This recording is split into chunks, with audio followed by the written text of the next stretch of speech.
Olá pessoal, sejam bem-vindos ao Atrás da Grade. Estou neste momento com um convidado espetacular.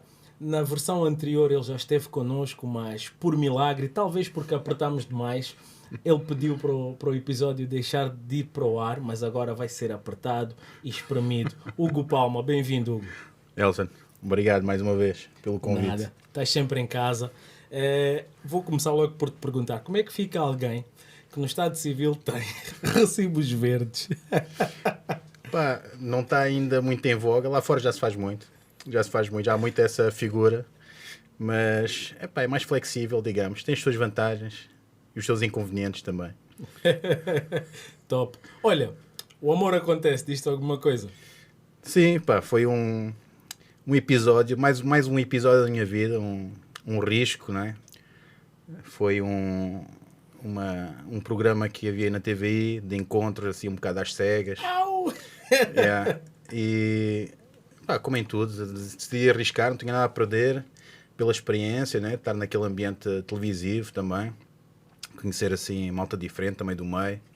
Pá, e foi o que fiz e não me arrependo nada, até tiro lá alguns amigos, tenho alguma malta que me acompanha desde então, já foi há uns aninhos. Então foi positivo, foi porra. Mas tu foste malandro, porque tu não disseste antes, porque senão íamos passar aqui Ainda bem, ainda bem. a tua palhaçada de kimono, né? Que disseste, estavas de Havia ali kimono. uma apresentação. Epá, sabes como é que é esses programas, né? Tens de fazer aquela apresentação, sair com o teu melhor, não é? Fazer ali um mini show de apresentação e pediram-me isso. Era o que fazia sentido, não é? Como tu sabes, artes marciais sempre foi uma grande parte da minha vida. É o que me identifica também como pessoa, não é? No fundo, é uma coisa que fica para sempre. E fazia sentido naquela apresentação incluir essa minha dimensão. Foi uma demonstraçãozinha, uma catá lá naquele ambiente da praia e tal. Uma coisa assim muito romântica. Olha, o teu primeiro contacto foi com o judo, né? Sim, Começaste judo quando ainda eras miúdo. sim. Isso porque não te deixaram ir para o karaté. Como é que foi esse contacto? Como é que foi essa experiência? E como é que descobriste esse mundo de artes marciais? Sim, eu lá, na altura estava em Paris, tinha ido para lá com a minha mãe, fui para lá estudar ainda muito novo. E acho que como grande parte dos atletas ou dos artistas marciais da minha época, havia aquela grande influência dos filmes, não é? Do Bruce Lee, do Van Damme, aquela malta toda. E então aquilo foi uma coisa natural, não é? Dizer à minha mãe, pá, tem que ir para o karaté, para o Kung Fu, o que fosse. Acontece que lá em Paris, a primeira aula que eu fui experimentar e a minha mãe foi ver foi de karaté. Na percepção dela, ela, como aquilo é percussão, né? Ela pensou que aquilo era mais violento. E então fui experimentar o judo e ela já deu o verde para ingressar. E então assim foi. Fiz ali uma formação ainda de uns bons anos de judo, né? Nas camadas infantis. Uma escola boa, por acaso, que havia lá em Paris. E depois acabei por desistir porque fui para outra localidade e nessa localidade não havia nada, rigorosamente nada. Anos mais tarde, depois também quando regressei a Portugal, levei a minha avante, teimoso, não é? E comecei o Karaté cá. E foi o que fiz durante mais tempo, a nível competitivo, a nível... foi ali na parede, no CNG, uma escola já com alguma tradição de Karaté e também em termos de competição. Na altura tivemos vários títulos nacionais e a equipa era fortíssima. Ainda hoje é uma referência para quem está no meio. As pessoas valorizaram muito essa época. E só muito mais tarde é que...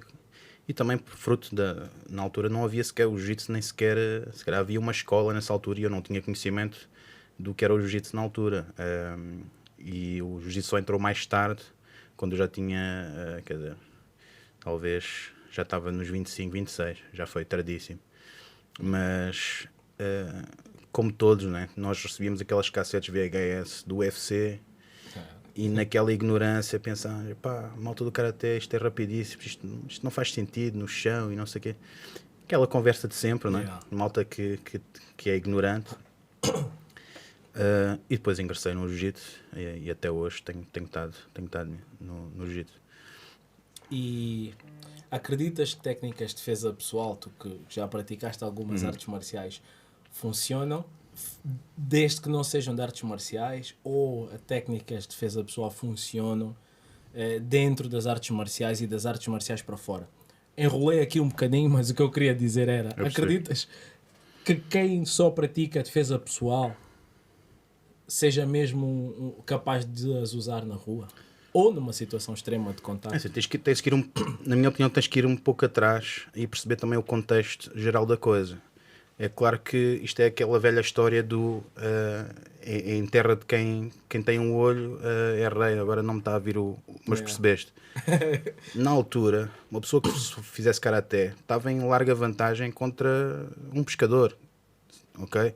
Mesmo assim tenho uma história, eu sou algarvio, tenho umas histórias boas de pescadores e a malta do karaté de lá, mas fica para outro. Mas o que é que aconteceu? Este contexto foi evoluindo. Ou seja, a própria arte marcial foi evoluindo, de uma forma global, tudo foi evoluindo à volta.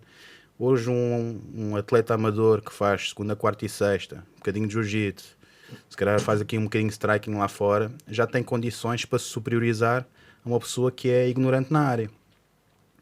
O que acontece na defesa pessoal é que esse era o contexto já nos anos 80, 90 e por aí fora. Infelizmente, para alguns, isso ficou estático, isso não evoluiu. Ou seja, aquela defesa pessoal não acompanhou esta evolução. Portanto, eu posso dizer, porque eu gosto muito dessa vertente, vou acompanhando, e muito em França também, tenho alguns contactos lá nessa área. Há muita charlatanice nessa área, infelizmente. E o mais triste é que as pessoas que versam, depois também, eles próprios acreditam piamente nessa área. Depois, claro, depois há as anedotas, aqueles mestres na China e no Japão que não têm mesmo essa percepção. Isso é o extremo, não é? A malta... Mas tu queres, desculpa interromper-te, tu queres com isso dizer que aquelas coisas do toque e virar não funcionam? Epá, É não que eu funciona. acho que... Não funciona. Então como é que todos caem? Como é que um mestre faz isso e caem logo 3, 4? Como é que tu estás aqui a querer dizer que isso não funciona? Eu acho que os asiáticos, mas honestamente, é a minha teoria, eu acho que os asiáticos veem aquilo quase como uma performance artística e seguem um mestre nessa vertente artística. Eu não acredito que aquela malta acredite que aquilo tem alguma eficiência. Agora, o que é verdade é que, e está disponível na net, há um ou outro maluco que a dada altura aceita um desafio por, sei lá, 1 milhão de o que for, um dinheiro qualquer, um prize money, e depois o desfecho é previsível, não é? Mas isso tu também podes ser um bom faixa preta de jiu-jitsu, por exemplo, Sim. e perder com o soco de um striker, ou ao contrário, A nem defesa dar soco pessoal, como striker. a defesa pessoal é mesmo um mundo à parte. Não podes... Eu vejo a coisa um pouco assim. Tu podes ser um striker, podes ser um grappler. Tu tens algumas armas à tua disposição para as usar. Depois há uma parte que a defesa pessoal, aquela em que eu acredito, não tenho assim o nome de uma escola, mas pronto, a minha ideia, o meu conceito de defesa pessoal tem a ver também com vertentes que não estás ali a treinar num ginásio. Há a vertente da estratégia, há a vertente da prevenção, há outras partes que têm que ser consideradas. Depois há uma parte que tem a ver com a intensidade. E nisso, o Krav Maga, por exemplo, para citar aqui, porque não vale a pena andarmos aqui muito à volta do pote, o Krav Maga tem uma coisa que eu considero boa, tem outras que eu sou um bocado crítico, mas é a intensidade. E acho que a intensidade na rua faz-se valer. Tu tens de ter intensidade quando chega à altura do dito. O que Quando quer dizer com a intensidade? É intensidade, na reação, na intenção, na ação, ok. tens de ter intenção, tens de ter, e isso a prática vai-te atribuindo, e por isso que se calhar um striker, regra geral, se calhar até se safa mais ou menos, mas depois se vier um grappler, já está um bocadinho em cima, o outro já tem que acompanhar. Mas a defesa pessoal tem que ser eficácia, intensidade, intenção, e tens que analisar, e é uma coisa que não se ensina hoje em dia numa academia, até porque não ias aguentar lá os teus alunos.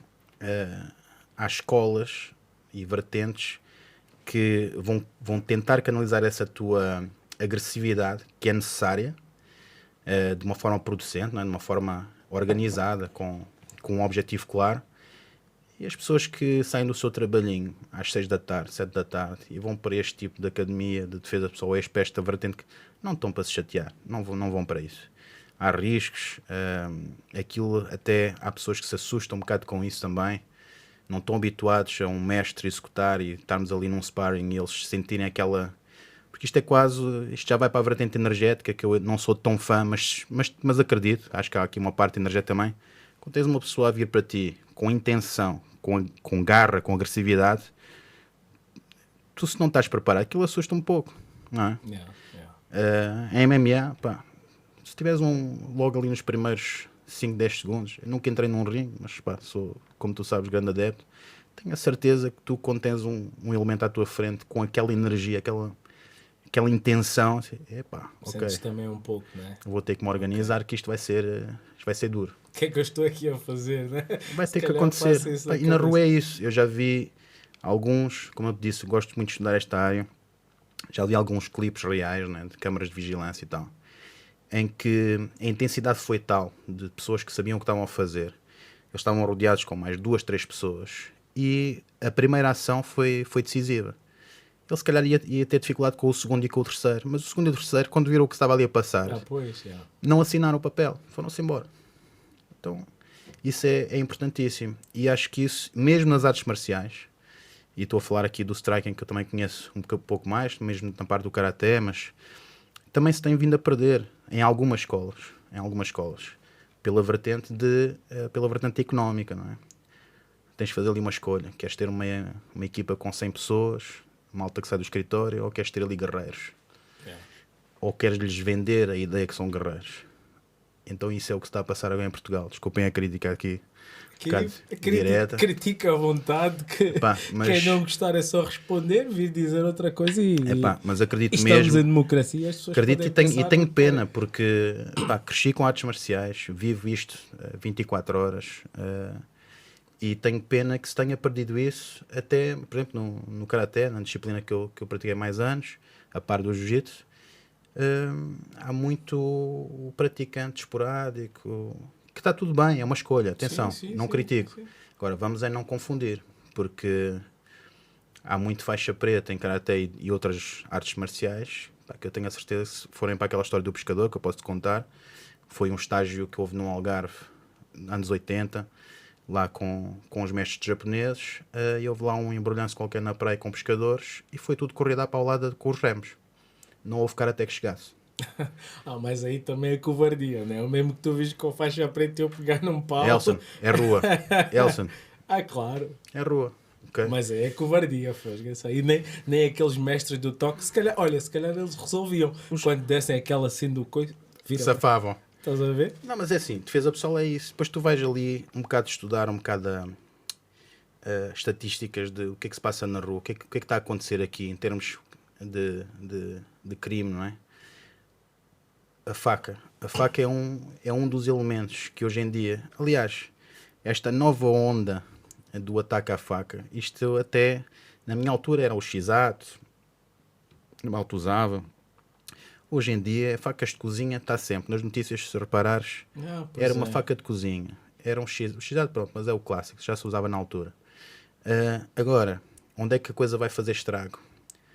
Aquele que souber utilizar, e no lado, vamos falar do lado do bem, aquele que tiver uma faca, não estou a fazer apologia ao uso, nem, aliás, isto é uma coisa bastante séria, mas isto é uma vantagem tremenda, mesmo com pessoas de maior gabarito, pessoas com mais experiência, lutadores, quem for. Uma faca vai ter sempre uma lâmina, uma boa lâmina, executado com alguma discreção, com alguma arte, vais levar vantagem. Não há como. Mas é normal. Em relação a alguém desarmado, naturalmente. Assim como a faca, se calhar perde a vantagem se eu tiver uma pistola, um revólver. Não, mas o problema... Não, mas aí é que está a questão. Tu, se fores hoje... não quero apostar, não tenho dados, não vou estar aqui a falar de cor.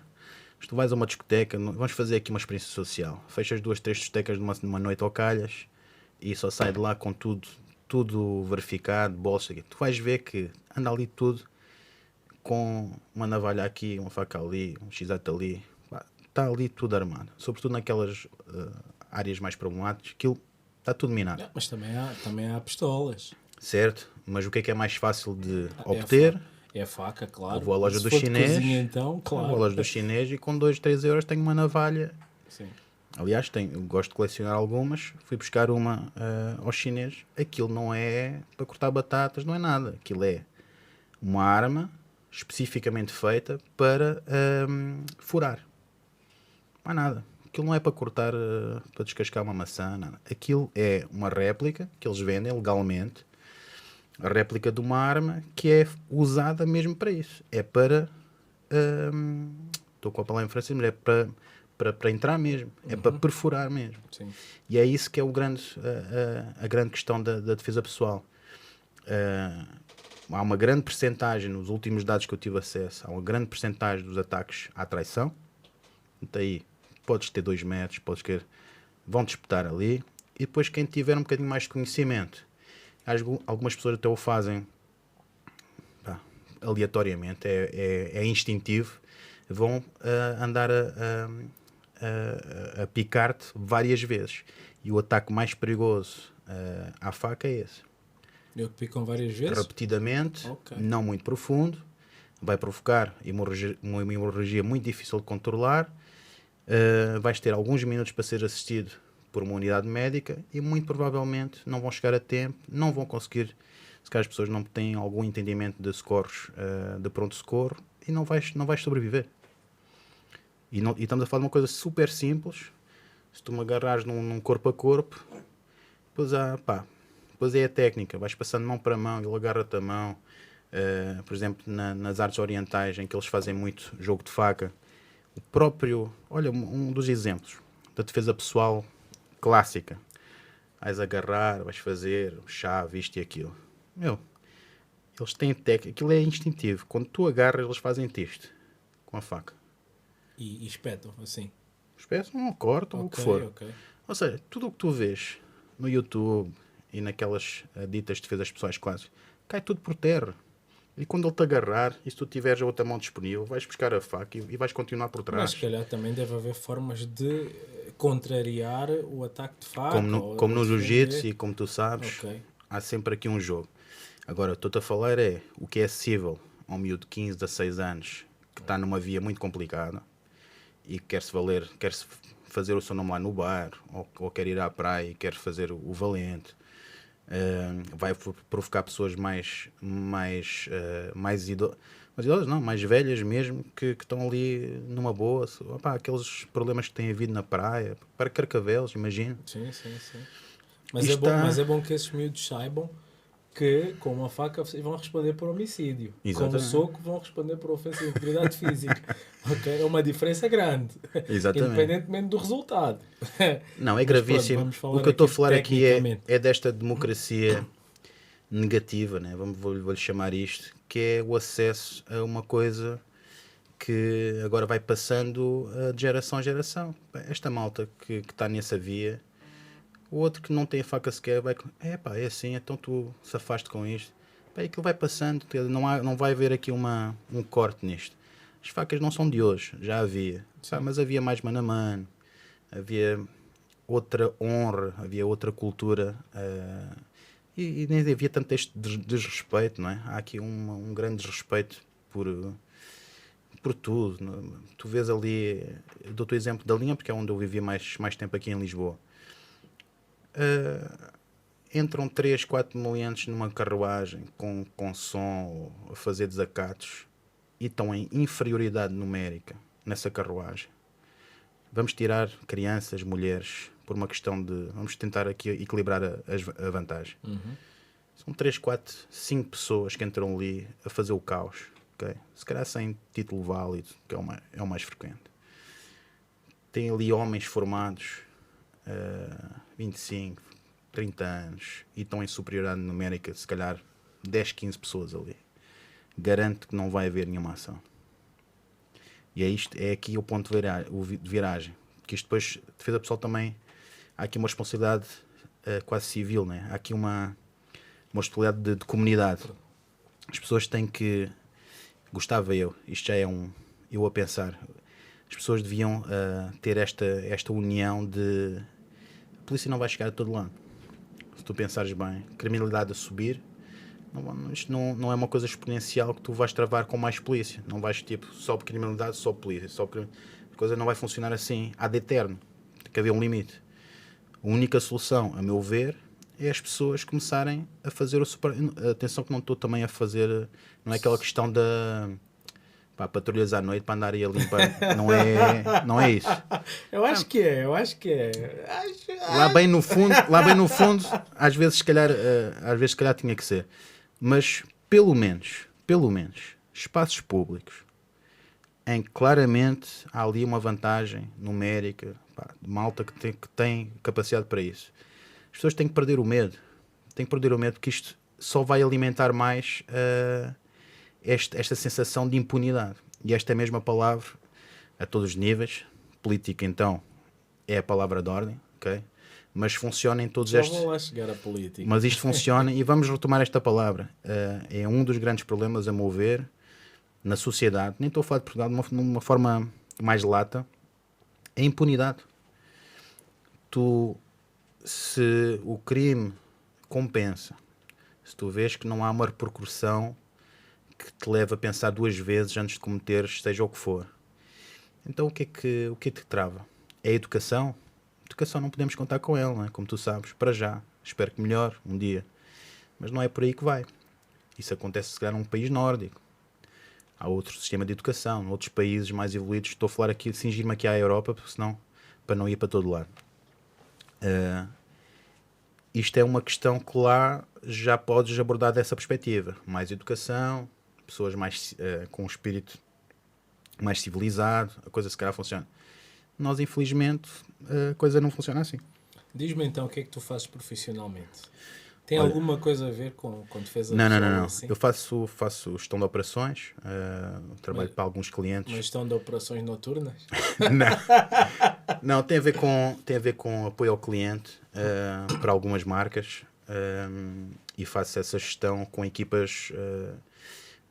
É multinacional, portanto são serviços prestados em várias línguas. Tu falas francês ou... Français, j'ai du service en anglais, en espanhol, en italien. Oh, très bien. Tem várias línguas que damos suporte, dependendo do cliente que eu estou a servir naquele momento. Mas é isso que eu faço. Mas quando estás a servir o cliente olha, a faca manusei cobrar com a mão direita, vir para o lado esquerdo. Não. É uma brincadeira, claro. Sei. Deixa só te dizer uma coisa. É óbvio que não tem a ver com isso, mas tu és um contestatário. Quem segue as tuas redes sociais sabe que és um contestatário. Sim. E quem não segue passa a seguir agora o Hugo Palma. Identificas-te assim nas redes sociais também, Hugo Sim, Palma? Hugo Palma mas 13. Também vamos pôr o link.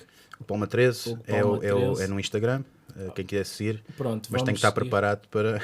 Estás sempre a contestar, né? E tu achas que conseguimos juntar a política, e falaste na política um bocado, ao desporto? É possível fazer-se essa junção de forma plena? Direta. O desporto é um formador de cidadãos em várias vertentes. Seja ele qual for, a menos que seja um desporto muito mal organizado. Mas, por exemplo, há muitas federações, o judo, por exemplo, é um dos exemplos. Tenho muitos amigos meus, um abraço para eles, do judo. Não conheço um judoca que seja um mau caráter, mal formado, que tenha um comportamento desviante. É malta impecável. Saem de lá excelentes atletas, como tu sabes. Os judocas são máquinas autênticas. E então há também aquele espírito de grupo, quem faz também competição desde a tenra idade. Eu acho que é uma coisa que prepara muito as pessoas para o mercado de trabalho, por exemplo. Lidar com decisões ali de grupo, lidar com a pressão da competição. Tudo isso forma pessoas melhores, na minha perspectiva e do que eu tenho observado. Também há aqui uma vertente. Isto não é só estudos, não é? Nós temos a observação direta e quem está no desporto e nas artes marciais tens exemplos disto a rodos, não é?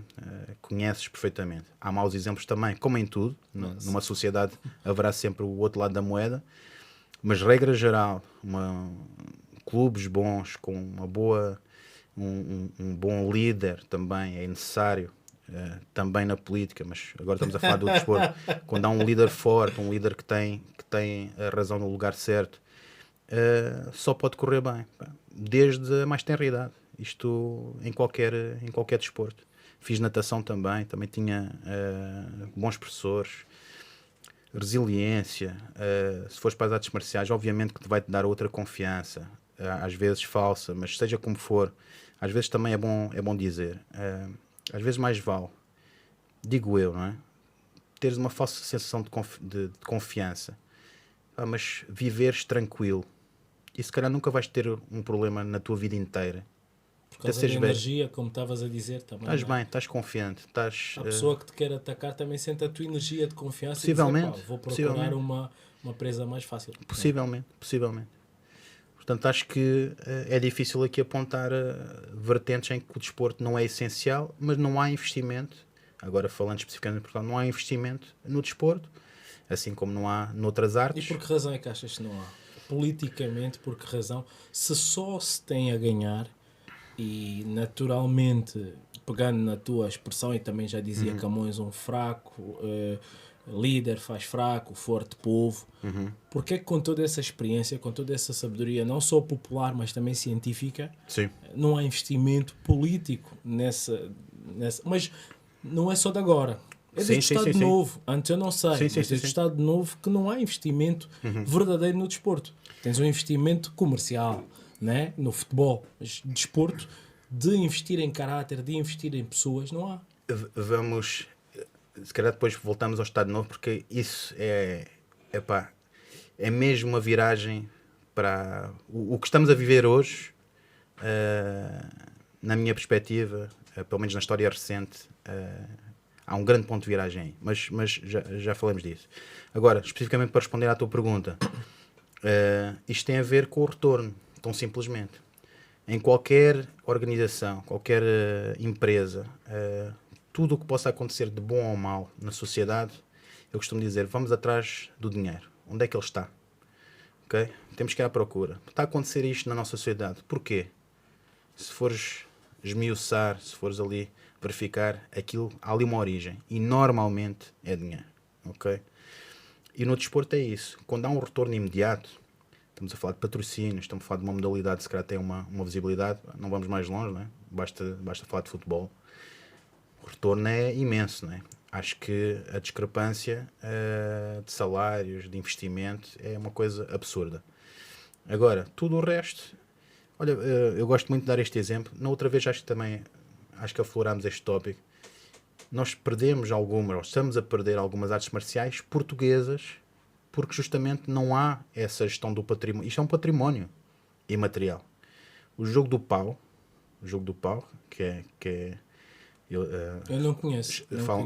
O nome mais correto acho que é esgrima lusitana. Aquilo é uma arte incrível e de defesa pessoal efetiva. Será que foi com isso que... Parecido, os pescadores? Não, quase isso. Não, que o Viriato expulsou os romanos pela primeira vez. Para quem não sabe e não conhece bem a história portuguesa, Viriato foi o primeiro a insurgir-se contra os romanos quando eles expandiam o grande reino romano, que depois também... Há tanta coisa para falar, e então quando falas aqui de Viriato deveria ser... Nós deveríamos ter uma postura, ou pelo menos honrar a nossa história. E o Viriato é um dos exemplos em que havia inferioridade numérica, inferioridade de meios, de tecnologia, e houve um desfecho positivo pela bravura, pela coragem, que caracterizava, eu estou a usar o verbo no tempo certo, já não é assim. Caracterizava... Mas é verdade.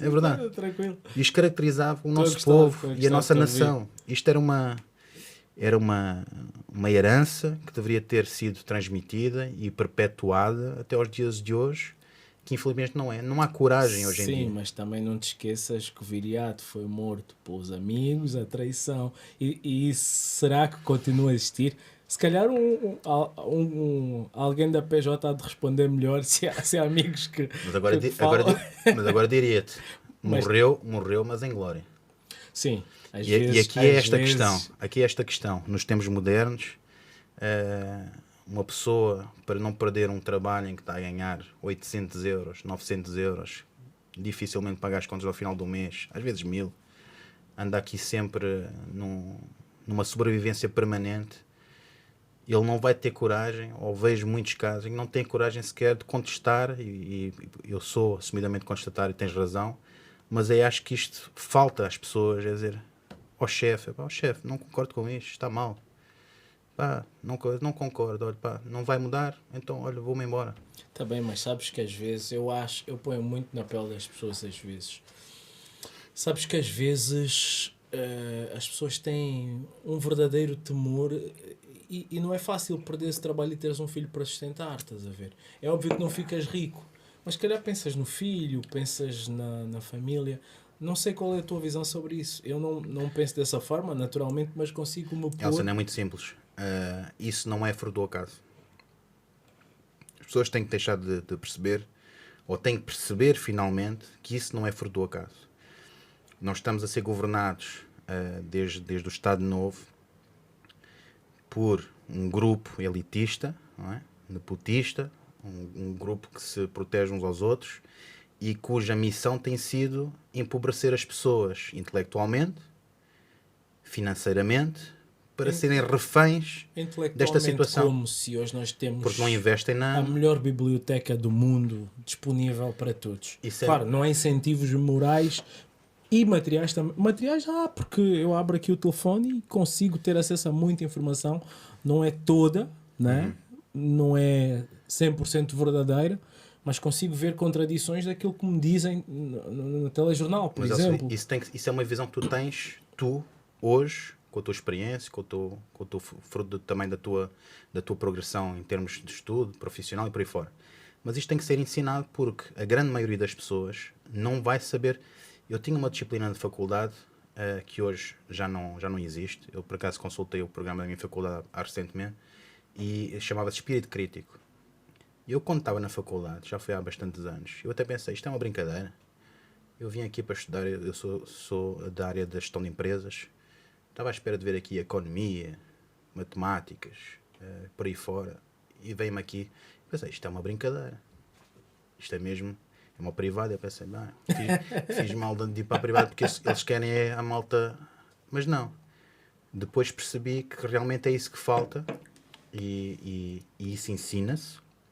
Percebi também, graças a essa disciplina, as pessoas, e tens razão, nós temos à distância de 2 cliques toda a informação do mundo, e agora com o chat GPT e outras ferramentas que vão surgir e a evolução dessas ferramentas, quer dizer, só não eu posso chegar ali e de repente sou canalizador, né? Ou sou mecânico, aprendo a fazer tudo e mais alguma coisa, verdade, mas tens que saber fazer isso, ok?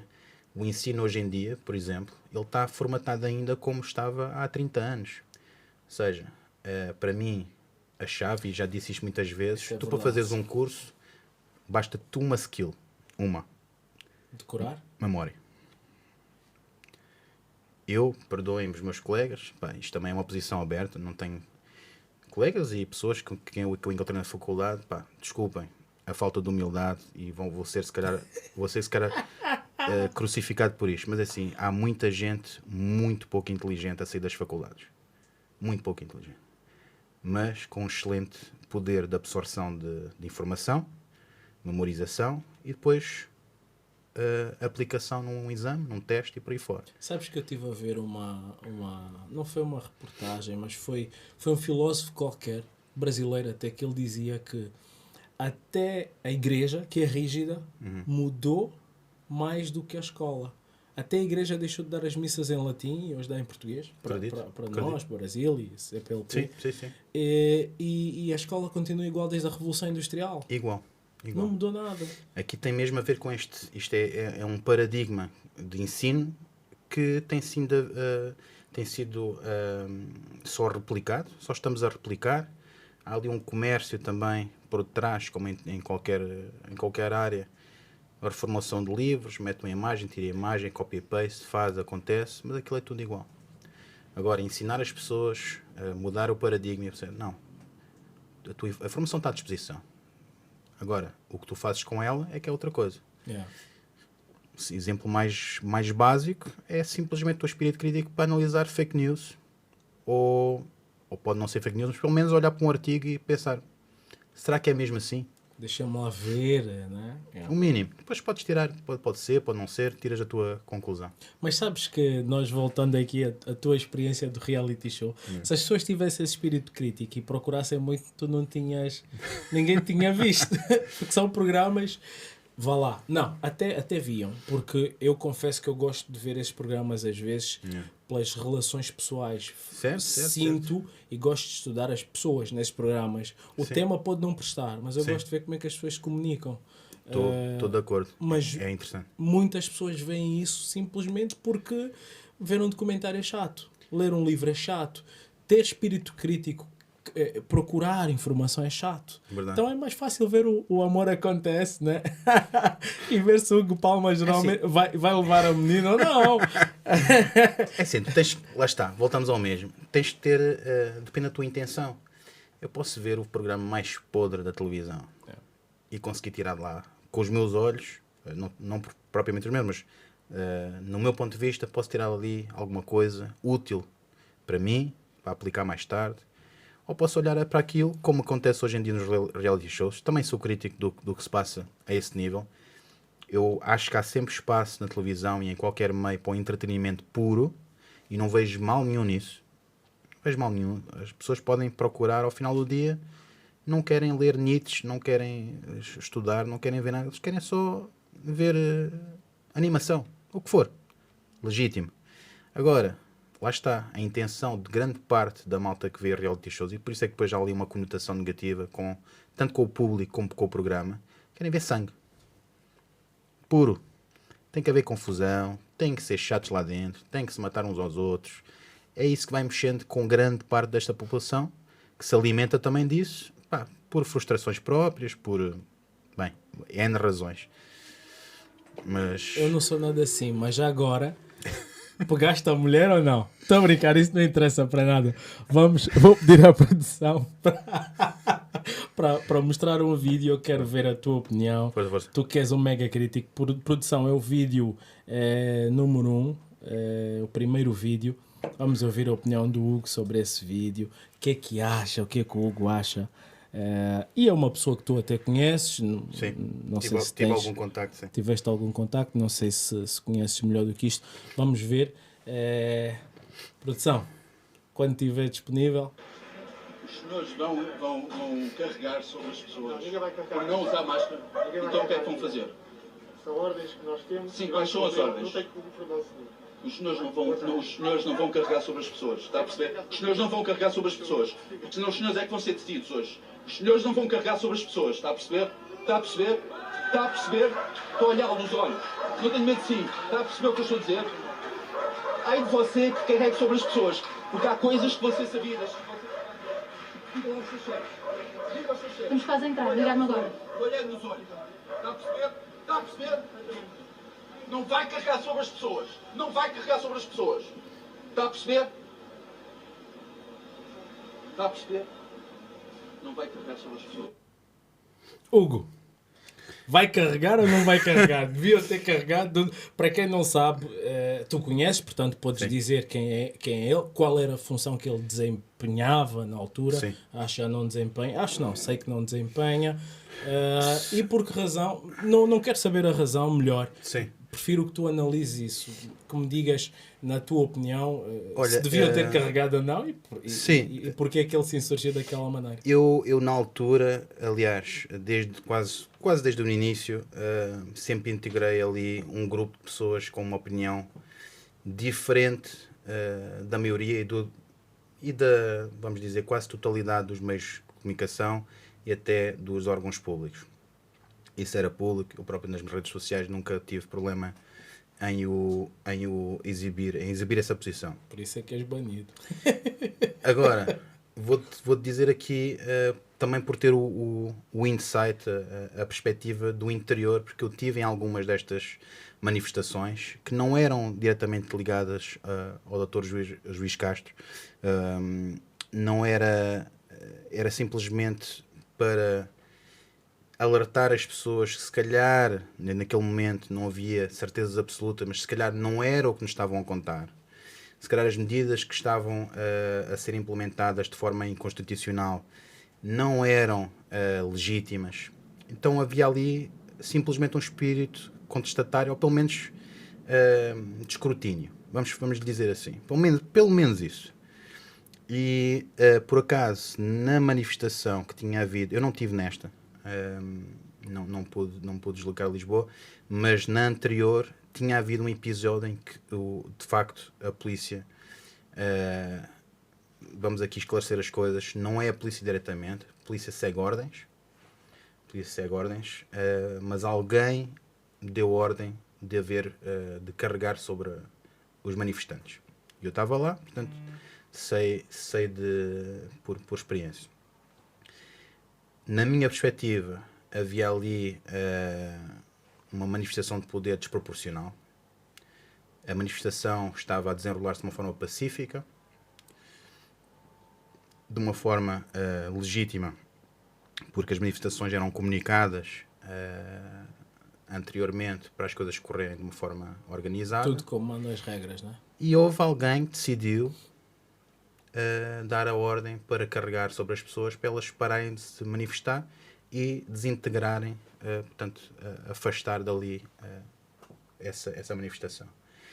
Mas estava o Dr. Rui estava lá e conseguiu, de certa forma, porque na altura, sendo juiz, é uma autoridade judicial, tem esse poder de decretar não, mas de certa forma de ditar ali o desfecho da coisa. Aliás, não foi nessa que ele evitou noutras. Nessa a coisa aconteceu, e neste vídeo ele sabia que ia entrar porque ia ser ouvido nesse dia pelo Conselho, ia subir, ia estar afastado da manifestação, que também se estava a desenrolar de uma forma pacífica. Não estamos a falar aqui, só para as pessoas terem aqui, porque quem não esteve lá se calhar vê um excerto e de repente, sem um contexto, Sim. vai para outro lado. Não estamos a falar aqui dos coletes amarelos em França. Não estamos a falar de caixotes queimados, carros a arder, vitrines partidas. Não estamos a falar disso. Estamos a falar de pessoas com palavras de ordem, que estão ali num grupo, logicamente, aquilo aglutina ali uma porção de gente, e é simplesmente isso, no exercício pleno do seu direito de liberdade, que é manifestar. Nada mais. E então o que despoltou isto foi isso, foi essa questão de o Dr. Rui saber que ia subir, não ia poder, de certa forma, proteger ali com a sua autoridade que houvesse um desfecho semelhante ao que aconteceu na outra. Na outra houve incidente, houve pessoas que foram para o hospital devido a essa carga. Isto também é importante referir, para perceber aqui o contexto desta agitação. É claro, podemos aqui criticar se calhar o tom, as palavras escolhidas, mas vamos perceber uma coisa: somos todos aqui seres humanos, estamos à mercê das emoções, pode haver algum controle, mas estamos a falar de 2 anos de uma situação nunca antes vivida. Estamos a falar de pessoas que tomaram, e eu incluído, que tomaram uma posição que não era popular, às vezes entre família, amigos. Não era uma posição popular. Há pessoas que deixaram de se falar. Sim, vocês eram considerados negacionistas, não é? Sim, quiseram imprimir essa palavra. Aliás, todos estes clipes, todos estes certos, isto faz tudo parte desta máquina de vamos vender a nossa verdade e é isto que tem que ser seguido pelo povo. Felizmente, e se não fosse o caso, também era o primeiro a dizer: pá, olha, enganei-me, vocês tinham razão. Mas felizmente veio-se e está-se a comprovar que não só as medidas foram draconianas, não é? completamente draconianas, excessivas, anticonstitucionais,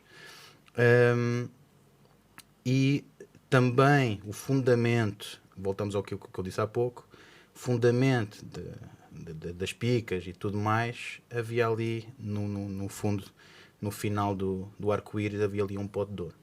Ok. E agora deixa-me perguntar, tu levaste a pica no cu? Nada. Não levaste uma... Não. Tens mesmo negacionista. Com repercussões que podiam ter sido, como foram para algumas pessoas, infelizmente, graves, pessoas perderem trabalho. Pois. Mas deixa-me perguntar-te uma coisa e pico-te aqui um pouco. Então, imagina, é verdade que tu podes aceitar nunca querer ser vacinado. Certo. Podes. É difícil, mas podes. E podes optar por nunca ser vacinado, independentemente de qualquer coisa. E as vacinas, independentemente de qualquer coisa, também não têm 100% de eficácia. Então, acharias que era normal os pais poderem, por exemplo, não permitir que os seus filhos fossem vacinados, sei lá, quando bebés, que levam aquela porção, contra, por exemplo, hepatite e coisas desse género? Admites que essa devia ser uma escolha sempre dada aos pais e que lhes fosse dado o direito de escolher sem eles terem que justificar, por exemplo? Temos que separar aqui as águas. O que foi posto à disposição da população nesta pandemia não era um produto altamente estudado, altamente eficaz e que se conheciam. Sim, é e verdade, entendo mas que há. foi desenvolvido numa pandemia. Entendo Havia essa uma parte. urgência grande. Atenção, eu não sou a favor nem Sim, contra, sim, sim, estou sim. aqui Não, a fazer conversa. eu sou totalmente aberto a discutir, concordando ou não, acho que é até saudável. Eu acho que naquele momento o que nos venderam, a motivação para já era outra, não era a saúde das pessoas. Mas as farmácias não vendem saúde, não é? Senão os Infelizmente. ginásios vendiam muito mais que as farmácias. Por Infelizmente exemplo. não. Os ginásios também não vendem saúde. O problema é que tive acesso a alguns casos e estamos todos a ter acesso. Basta mas tu exageras. Tu, qualquer pessoa que morra, tu dizes mais uma pessoa morreu depois de como se não morressem antes. Admito que tenho tendência. Admito que tenho tendência a desconfiar à partida. Ou seja, enquanto antes ainda punha uma ficha de cada lado, neste momento já não ponho uma ficha inteira do lado das farmacêuticas e desse lado. E a verdade é que essa percepção que eu tinha, que era uma percepção, não posso dizer que tinha dados na altura porque era uma coisa de observação. Eu via a vizinha que tinha um problema de coração, ficou à rasca depois da vacina. A minha própria mãe também se queixou, teve um problema, depois falaram de inflamação do miocárdio, que também batia com essa questão. As pessoas sempre tiveram tromboses, por exemplo. Não, mas aí é que tem um ponto de viragem. É que neste momento já tens dados, que mostram que houve uma subida drástica dessas, olha, tipo de doenças, das mortes, não, e das mortes súbitas. No início, pá. E como é que consegues saber se esses dados são manipulados ou não? Como é que as pessoas conseguem saber? Porque também haverá dados do outro lado que dirão o contrário. Certo, mas então vou-te dizer, no início da pandemia também pensava assim, eu se calhar vou às compras e vejo pessoal a cair à minha frente com Covid. A malta aí tirar-se para o chão. Pá, e a verdade é que não.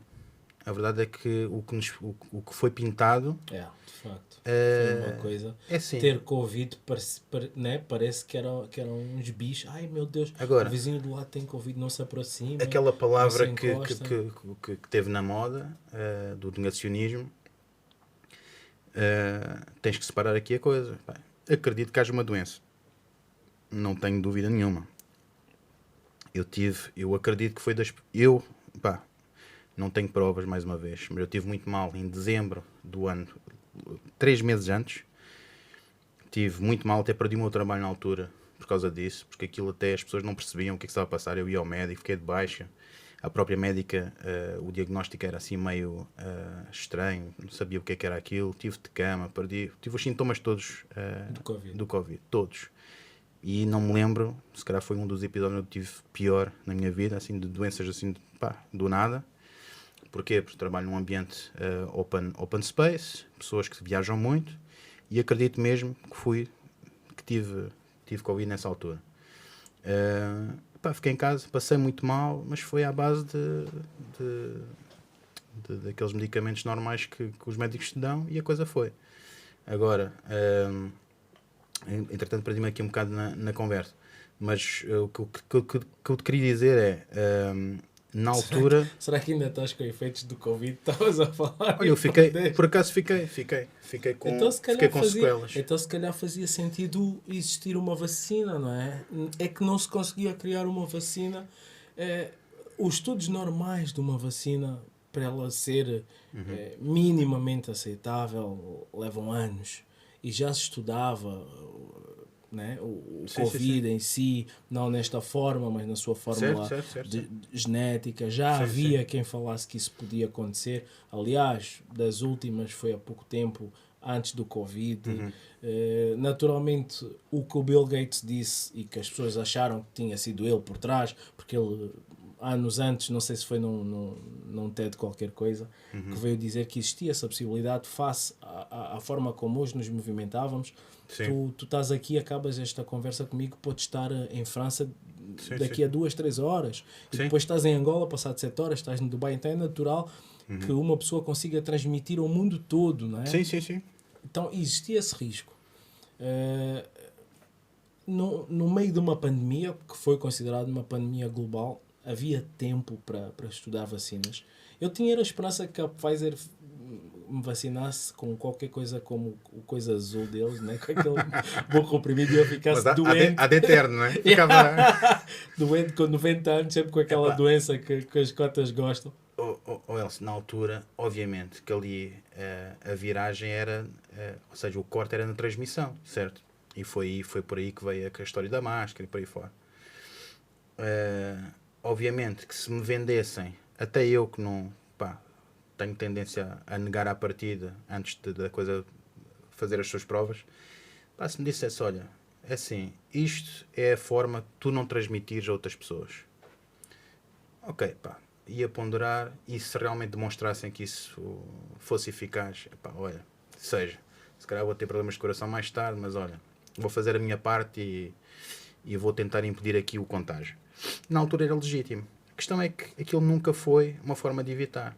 E depois houve vários estágios. Ao início era para evitar, depois já era para evitar a forma da doença grave, depois já era para evitar não sei o quê. Pá, aquilo, ao final das contas, não fazia nada.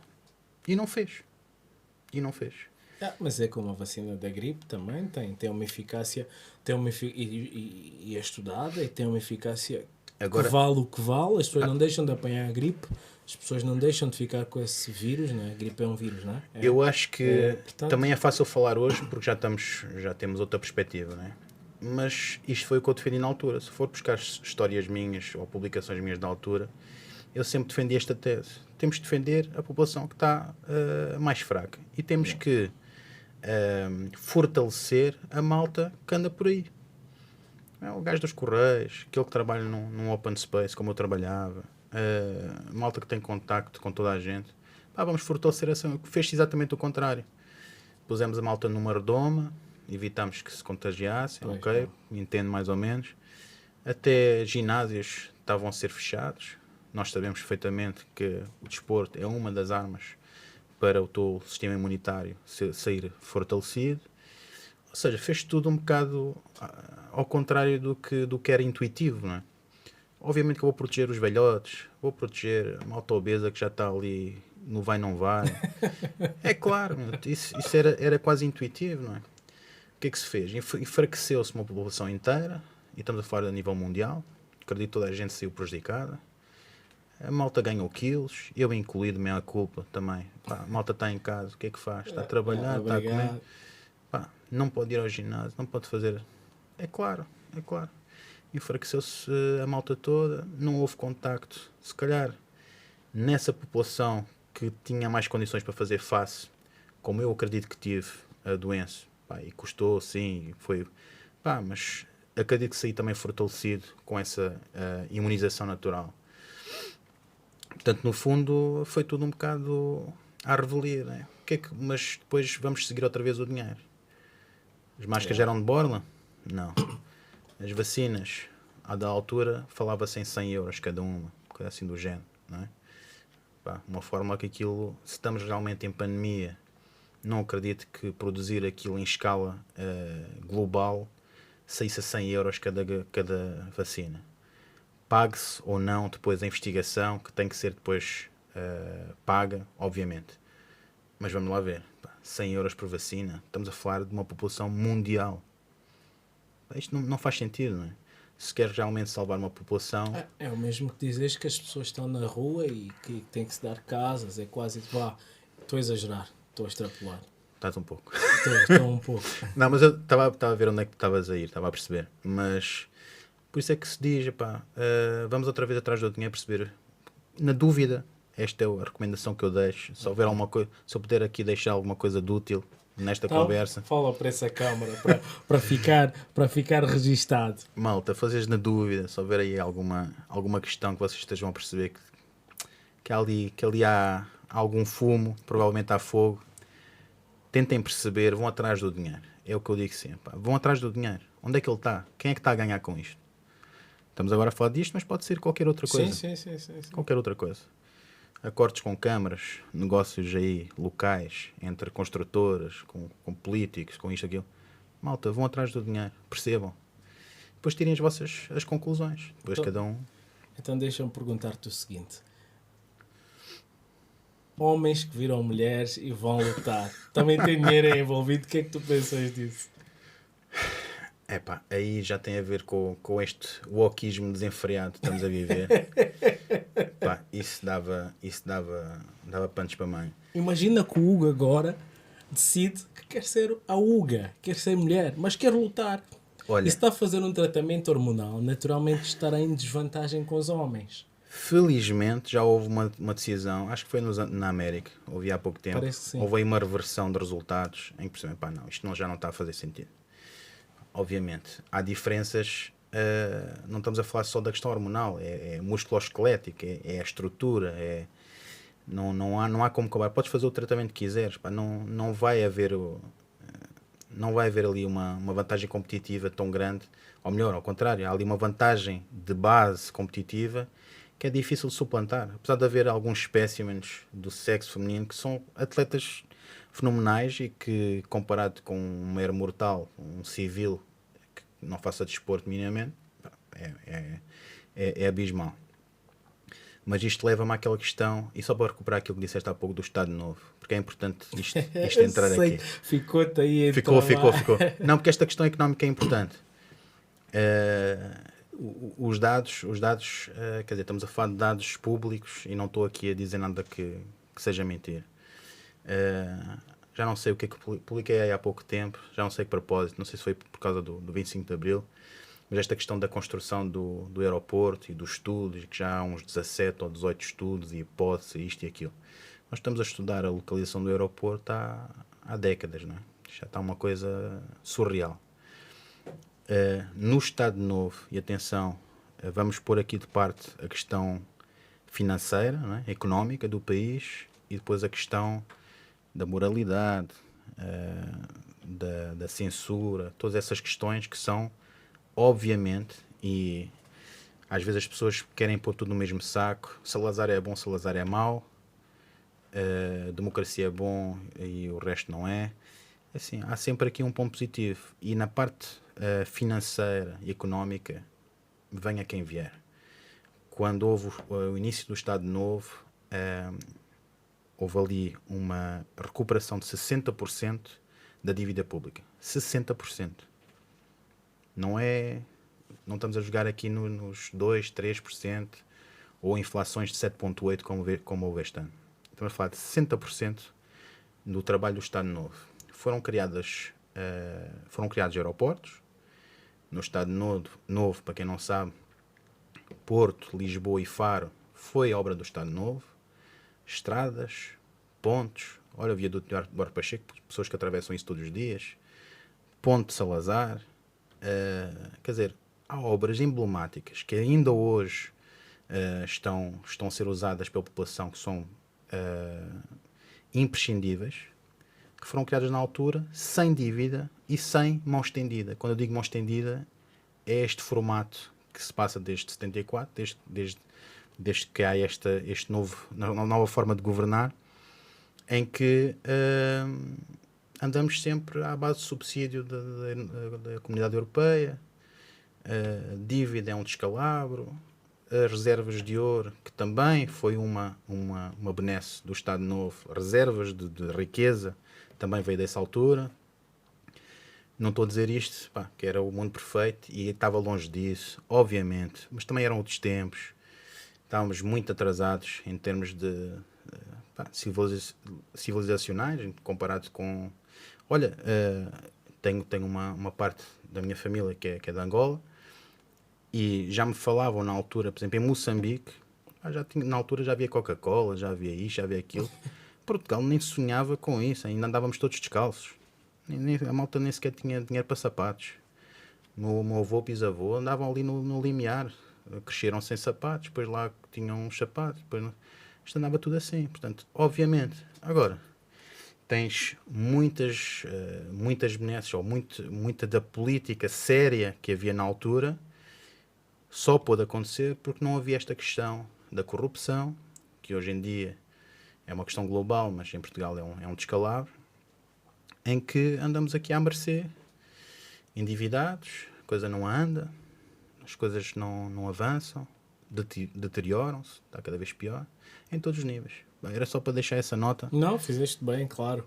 Hugo, se calhar temos que arranjar uma forma de levar ao Garrucho Talks para fugirmos 100% do desporto. E aqui, para não fugirmos a 100% do desporto de produção, consegues passar o segundo vídeo. Ué. Vamos ver o segundo vídeo também do teu conhecido. E para me dizeres o que é que achas e se era possível fazer-se isso nos moldes que foram equacionados, ditos e pensados. Vamos ver se temos som. Bom, então vou dizer qual é. Esta proposta será eu e o Sr. Magina fazermos uma luta de MMA.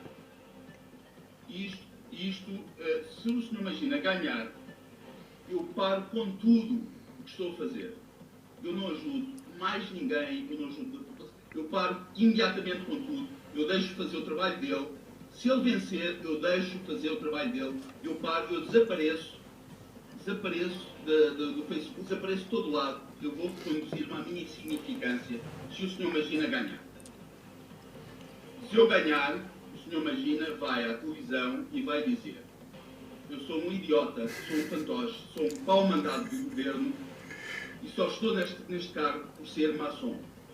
Não quer dizer que o Sr. Magina, ou não estou a dizer que o Sr. Magina seja um idiota, um fantoche, um pau mandado do governo. Não, estou a dizer que se ele perder, ele tem que ir à televisão e dizer: eu Magina Silva, como é que ele se chama? Manuel Magina Silva. Eu sou um idiota, um fantoche e um pau mandado do governo e só estou neste cargo por ser maçom.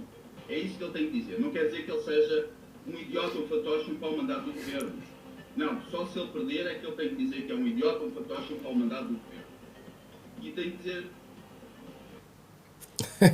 Hugo, antes de mais, eu não quero saber se é pau mandado ou não, e são opiniões, e essa será a opinião do ilustre juiz. Não era opinião, isso era só a aposta. Só aposta. Ele não boa. emitiu a opinião. Boa, bem jogado, bem jogado. Pronto, a opinião é que ele devia fazer se lutasse, mas isso era possível. Era possível conseguirmos uma luta deles. E aqui para não desvirtuarmos o desporto, porque infelizmente esse podcast é mais desporto, embora eu confesse que gosto muito de conversas sociais, mas sem desvirtuarmos o desporto, era possível essa luta de MMA? Não era, obviamente. Havia aqui uma intenção diferente, não é? Havia aqui uma intenção subliminar.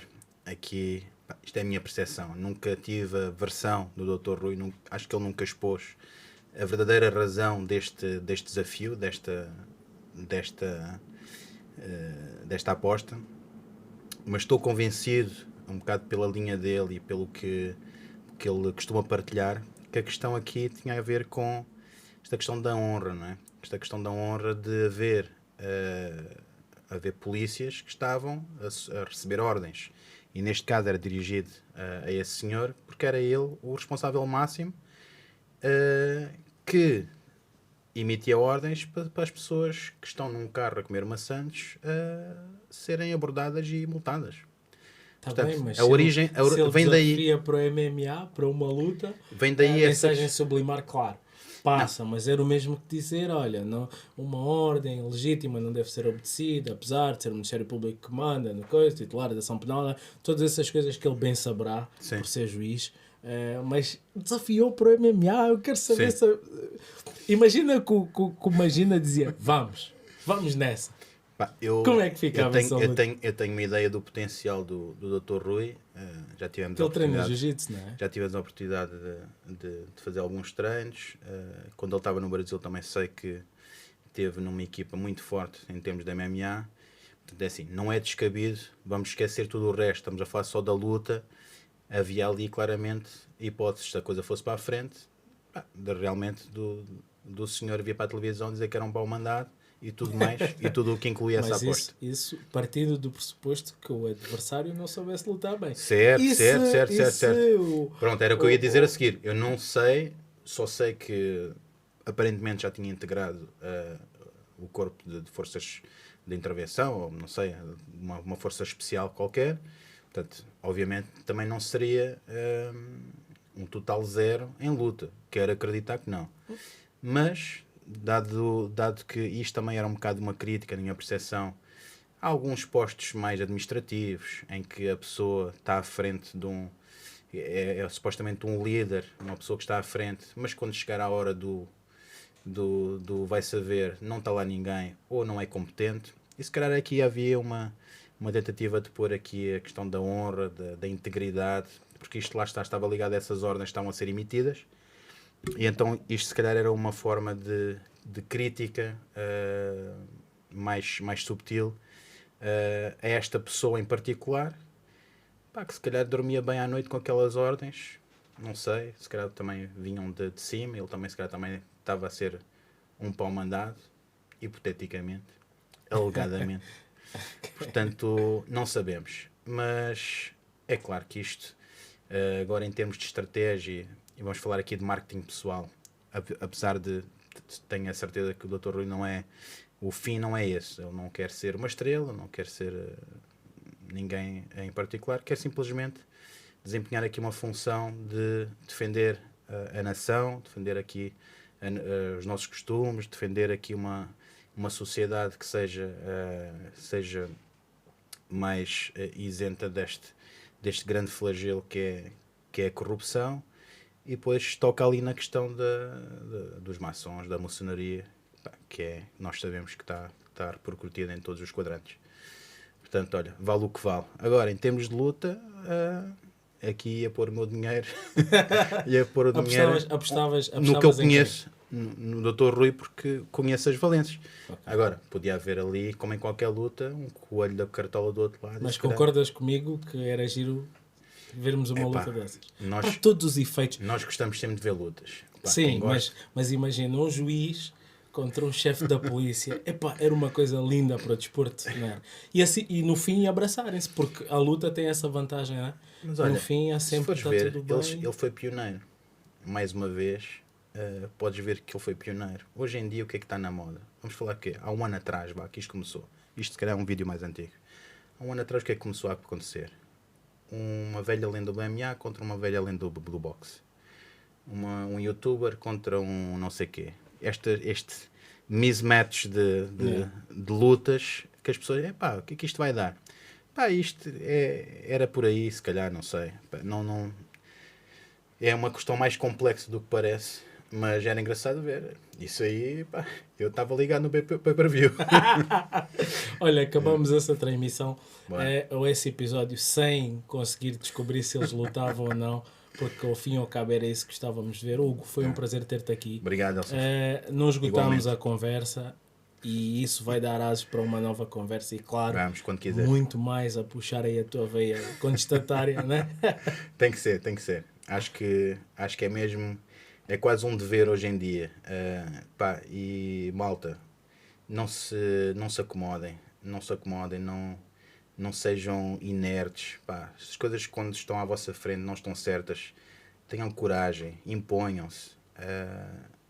A honra é uma coisa que é insubstituível. Se a polícia vos mandar parar na estrada, não parem. Se não tiverem seguro... Legitimamente. Desculpa. Não, mas pronto, era essa só a mensagem. E mais uma vez, obrigado pelo convite. Obrigado por estás aqui. Claro que vai haver uma segunda parte. Hugo.